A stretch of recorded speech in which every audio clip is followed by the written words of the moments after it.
Suatu hari, ada sebuah pertunjukan wayang, di mana ada seorang pemuda wartawan pers mahasiswa yang tampan islami dan ramah. Dia bernama Djoko Sudiro, dan seorang gadis cantik bernama Mewang yang sedang menonton wayang. Ketika Dalang memasuki tangannya ke dalam kantong dan mulai menggerakkan boneka wayang, gembreng dan tambur dipukul, diiringi gesekan rebab yang melekit menyanyi telinga. Saat itulah sorotan tatapan Djoko Sudiro tertuju pada seorang gadis yang sedang berada di jejaring penonton, yaitu Mewang. Wah, cantiknya. Ya Allah, kenapa ya ada cewek secantik dia? Astaga, Joko, sadar. Saat itulah acara wayang pun dimulai.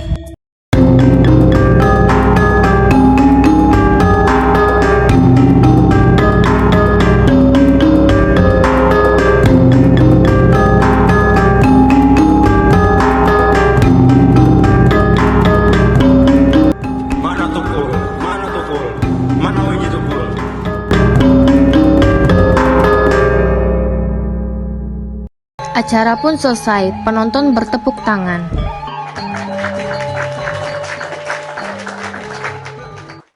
Saat di malam hari, sepulang Djoko dari sholat di masjid, datanglah tukang bakmi yang selalu lewat depan kos Djoko dan Mewang.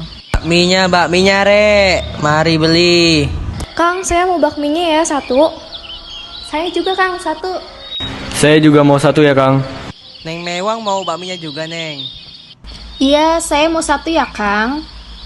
Sambil menunggu, mata Djoko Sudiro tak pernah lepas dari wajah Mewang yang sedang membaca novel sambil menunggu pesanan. Jantungku berdetak kencang sekali. Selesai makan, mereka pun kembali ke kosannya masing-masing. Keesokan harinya, kejadian tukang bakmi pun terulang kembali. Namun di saat menunggu tukang bakmi, Djoko Sudiro menunggu lebih awal hanya untuk melihat Mewang. Bakmi, ayo Joko dibeli lagi bakminya. Kang, bakmi, Kang. Tukang bakmi pun berhenti di depan kosan mereka, disertai pelanggan lain dan Mewang yang jalan menuju tukang bakmi. Di saat menunggu pesanan bakmi, Djoko Sudiro berniat ingin berkenalan dengan Mewang, namun dia tidak memiliki banyak kepercayaan diri untuk mendekati Mewang. Melihat tingkah Djoko, tukang bakmi pun mengerti dengan gerak-gerik Djoko dan mulai tersenyum-senyum sendiri sambil membuat pesanan dan ngasih pesanan ke pelanggan lain dengan bernyanyi, "Oh ini kah cinta." Ini kan namanya cinta, ini kan cinta, cinta pada jumpa pertama. Ini kan rasanya cinta, oh ini kan cinta, terasa bahagia saat Mewang, pelanggan lain dan Djoko pun tertawa dengan nyanyian tukang bakmi. Udah pada kenal belum? Kalau belum kenal, kenalan dulu dong. Saat itulah Djoko memberanikan diri mengeluarkan tangannya untuk berkenalan dengan Mewang, dan Mewang pun terlihat malu-malu untuk membalas uluran tangan dari Djoko. Pada akhirnya, Mewang pun membalas uluran tangan Djoko Sudiro sambil mengenakan diri satu sama lain dan senyum sendiri-sendiri. Keesokan harinya, matahari telah memekarkan hati Djoko. Djoko pun membuka gorden jendela dengan semangat pagi yang luar biasa saat Mewang sedang keluar dari kosan bersama temannya untuk berangkat ke gereja bersama. Dia pasti sedang membuka jendela buatmu. Ayolah, kalian kan sudah kenal semalam. Ah, apa sih, itu tidak akan mungkin.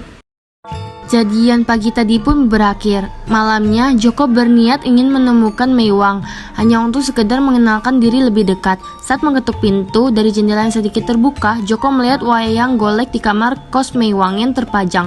Mewang pun keluar kamar dengan penampilan yang sangat cantik membuat Djoko terdiam dengan kecantikan Mewang, dan mereka berdua pun duduk di depan bangku kos sambil membahas soal wayang. Wayang golek di kamarmu itu... Apakah dirimu melihat isi kamarku? Maaf, tadi hanya sedikit terlihat dari kamar. Bukan, itu adalah wayang Potehi. Wayang Potehi? Aku belum pernah melihatnya.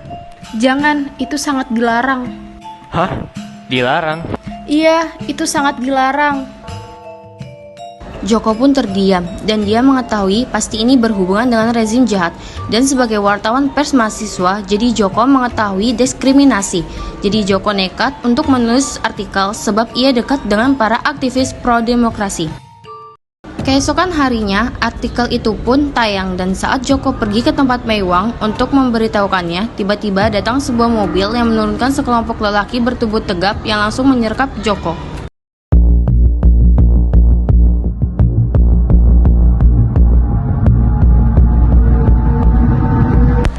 Joko pun disergap oleh sekelompok pemuda dan diikat di bangku serta diinterogasi sambil disisa oleh dua pemuda yang tadi menyergap Joko.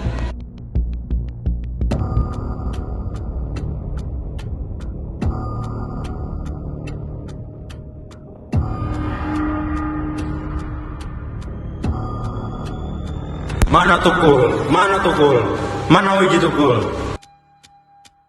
Astagfirullah, ada mayat. Ya Allah, alhamdulillah masih hidup. Wahai pemuda, mari ke rumahku agar lukamu dirawat oleh orang di rumahku karena lukamu cukup parah. Pada akhirnya, Joko pun ikut ke rumah tukang pancing dan menceritakan kejadian yang dia alami. Setelah dirawat, Joko membaik dan Joko pun menengok kos tentu bermaksud ingin menemui Meiwang.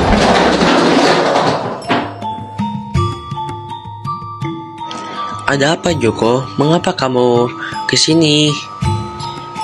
Beberapa hari lalu, ada lelaki yang bertubuh besar mengusirnya pergi dari kosan ini. Joko pun tertunduk lemas dan mulai letih serta menangis. Cinta yang mengatasi segala perbedaan agama dan etnis hancur oleh bengisa kekuasaan. Dengan perasaan yang kalah, Joko pun pergi ke pasar untuk membeli sebuah wayang, yaitu wayang Potehi. Katanya dia adalah tokoh Sinju yang diabduksi jadi Joko Sudiro dalam lakon ketoprak. Setelah itu, Joko pun menonton wayang Potehi dan berhayal melihat Meiwang di sampingnya. Katanya pergi sebentar, ternyata lama. Aku percaya semua ini telah ditakdirkan. Tuhan memberkatiku dengan memperlihatkan berlianku. Mata kita bersirobok. Tiba-tiba wajahmu yang berkilau tampak terbakar. Air mukamu berubah pucat seperti orang mati. Air mata jatuh dari sudut matamu yang berwarna merah.